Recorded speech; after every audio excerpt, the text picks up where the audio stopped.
Hey, good afternoon, everybody. Welcome back to Scano's Garden, where the more we know, the better we grow. Zone 6, Urban Gardening. We're getting towards the end of April. It's a beautiful day. It's a little windy outside here in the Gym City, but otherwise it's a beautiful day. And I'm in the house with it.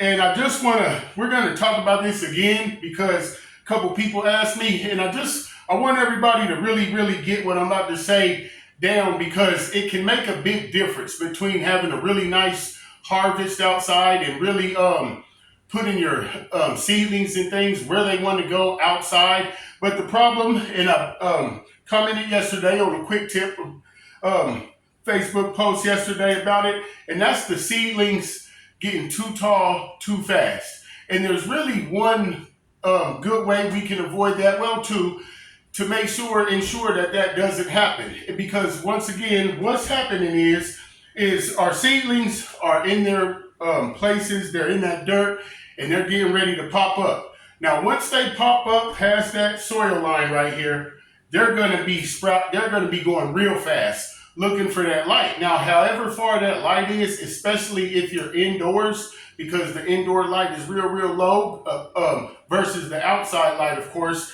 is going to be searching for it. So if you don't have that light real close to it, I mean about 4 inches, like this light is above these, it can grow a lot taller too fast, too tall, too fast. If I had this light right here on a low setting and even had it at about a foot or two high, these seedlings would grow too long or too tall, too fast. And I'm going to show you an example of that right quick. And what we want to do is we want to keep an eye on them. Because if you don't really keep an eye on them, like say you come back in 2 or 3 days, that's what allows that seedling to pop up and get way too tall. And I'm going to show you something right quick. Right here, I often use Chinese containers to germinate a lot of things real fast. And one of my friends, he was joking with me, talking about if you do it in Chinese things, they get done faster. I don't know if that's true or not, but they really do work. Now, I put these in here on Sunday. It's Wednesday. So I was like, oh, they're cool, and I really wasn't paying them any attention. Well, I go to look at them this morning, and I'll be damned. These are some Xena lilies right here. And what did they do? They got too tall, too fast. Now, they're not by any means dead or any of that stuff, but if they was to go a little too longer, they would really have a hard time transitioning to outside, because that's what happens. When they get too tall, too fast, they're vulnerable to heat and that sunlight exposure. Because like I said, that sunlight, that's a bad mood. So we want to give them a real good chance to be able to thrive in that sunlight and get acclimated to it first before we just go putting it out there, because that'll be a problem too. So the trick is that we want to get each of these into a bigger pot, because when you put them into a bigger pot, and by that I mean a big cup or big container or something like that, it gives you time to decide what you want to do with it. If you don't know exactly where you're going to put it outside, or if the weather outside isn't permitting and you need to kind of wait for a little bit to see what you want to do with it and this and that, it gives you that time before the roots and things start to outgrow the cup. That's why a lot of times I really don't like to use those little seed starters or the little seed starter trays, because they're real small, and the plant, that seedling, it'll outgrow it very quick. That's why I'd rather put a lot of seeds in a tray or something like this, and then get my little itty bitty spoon, and soon as I see them start to come up, just simply get another tray or another cup, make a little hole right there, dig the little seedling out, boom. If it's too tall, I'll put some of the dirt on it to give it some strength and some support. And this is what I want to do. And as soon as I get that seedling out here and put into a bigger container, I want to get it right under the light. I mean about 4 inches, because when you do that, now the seedling is like, okay, there goes that light. I don't have to try to reach for it or anything. I can just stay right here and be cool. You feel me? It'll get right there and it'll get stronger, not longer. We don't want longer, we want stronger, because that way when we're able to take it outside, it'll be strong. We're still going to put it in the shade. Like I said, I like to do 2 days in the shade, 2 days half and half. The next 2 days more outside, a little bit in the shade. Then that seventh day, full sun.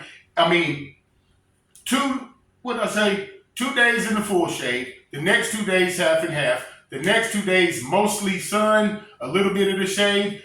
Day number 7, full sun. It works great if you do it like that. And that way it really gives your plants time or those seedlings to get acclimated and be strong. Because what we don't want to do is prepare and get all this germination together and get our seedlings together and then be deciding. I go to bed dreaming about it. Like, I go to bed wondering where I'm going to put this and where I'm going to put that, and I wake up anticipating doing that. And I don't want to ruin that experience because I've let all my seedlings get too long or too tall too fast. So this is what I just want us to keep in mind. Keep an eye on them. And I'm going to show you something right here. I started some cucumbers in this styrofoam cooler right here. And what I want to do is keep this in mind that I put about 12 cucumbers in here. And what you can see right here is one of them, you can see it right there, one of them popped up. So what I want to do is get him on out of there before he gets too tall, too fast. Because if I try to wait on the other ones, then it's going to be already too late. And he'll be way big and tall and once again susceptible to the heat and stuff. And we want them to keep them short. We want to keep our plants short. We want those nodes to keep stacking on up. And we want them to be nice and strong at the base so they can handle going outside. So once again, I'll get my little spoon here.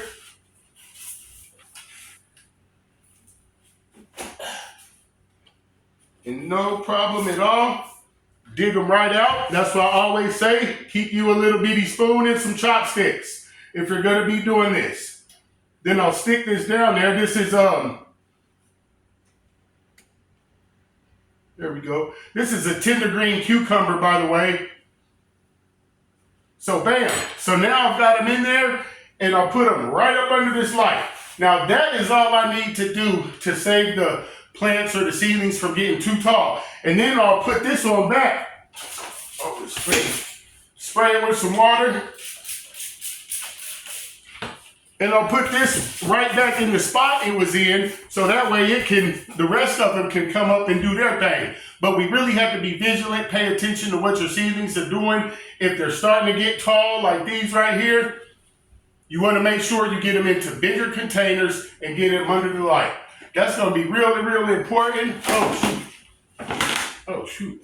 I'm going to be sitting here doing this for quite a while now, but I just want you guys to keep this in mind. You want them to be stronger, not longer. Get them up under that light. Put the light on a very low setting. Get them up under there real close. If they're going from germination to right outside, you don't have to worry about it. Just put them in germination, get them into bigger cups, and then put them in the shade. And that's when you put them in the shade for two, last day, full sun. This is Scano's Garden. Follow, like, and subscribe. Good gardening, everybody. Keep gardening and keep growing. Out.